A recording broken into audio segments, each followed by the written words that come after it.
کہ ایک پاکستانی خاتون ہے امریکن جج،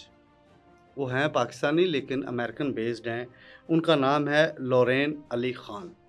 یہ 41 سالہ جو پاکستانی نژاد امریکن خاتون جج ہے، انہوں نے کیا کیا جی، انہوں نے آتے ہی ایک اسٹے آرڈر دیا ہے جس کے بعد ڈونلڈ ٹرمپ کی ہوا ٹائٹ کر دی۔ ہوا یہ ہے کہ جب ڈونلڈ ٹرمپ ایک ایگزیکٹو آرڈر جاری کر رہے تھے تو اس سے چند لمحے قبل انہوں نے اس پہ اسٹے دے دیا ہے۔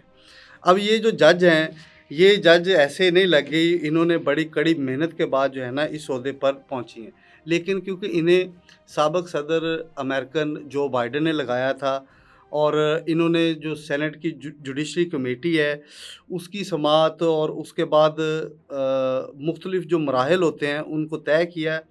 اور طے کرنے کے بعد وہ اس عہدے پر آئیں۔ وہاں پہ جج بننا کوئی آسان کام نہیں ہے، پاکستان میں بھی جج بننا آسان کام نہیں ہے، لیکن لوگ یہاں پہ تنقید کر دیتے ہیں جس کی وجہ سے معاملات دوسری طرف چلا جاتا ہے۔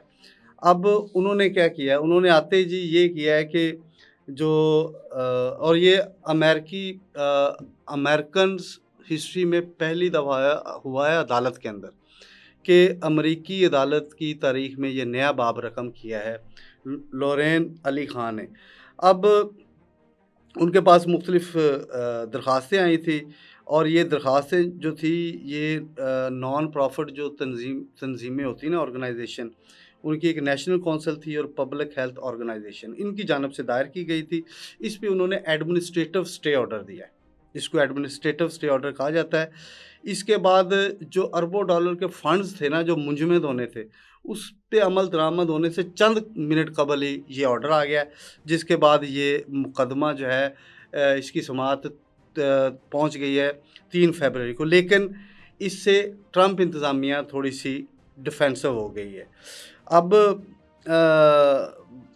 امریکن جو ہیں وہ تو ظاہری بات ہے وہ قانون کی بڑی عملداری کرتے ہیں اور اس پہ بہت زیادہ اس پہ وہ کہتے ہیں کہ جی ہمارا قانون سب سے اہم ہے۔ اب ایک طرف جو ہے وہ ڈیموکریٹس ہیں، دوسری طرف ریپبلکنز ہیں، اور ڈیموکریٹس کی حکومت ہے، وہ یہ کہہ رہے ہیں کہ یہ کانگریس کے اختیار پر ایک غیر قانونی حملہ ہے، جبکہ ریپبلکنز جو ہیں وہ یہ کہہ رہے ہیں کہ ہم اس کا دفاع کریں گے۔ اب جو اس میں ساری چیزیں ہیں وہ یہ ہے کہ امریکنز کا جتنا بھی میڈیا تھا انہوں نے اس کو بریکنگ نیوز کے طور پہ لیا ہے۔ اب ڈونلڈ ٹرمپ صاحب آگے ہیں خود میدان میں، تو ہونا تو ایسے ہی ہے کہ اب میدان جو ہے نا سجے گا۔ امریکہ میں ڈونلڈ ٹرمپ صاحب ہیں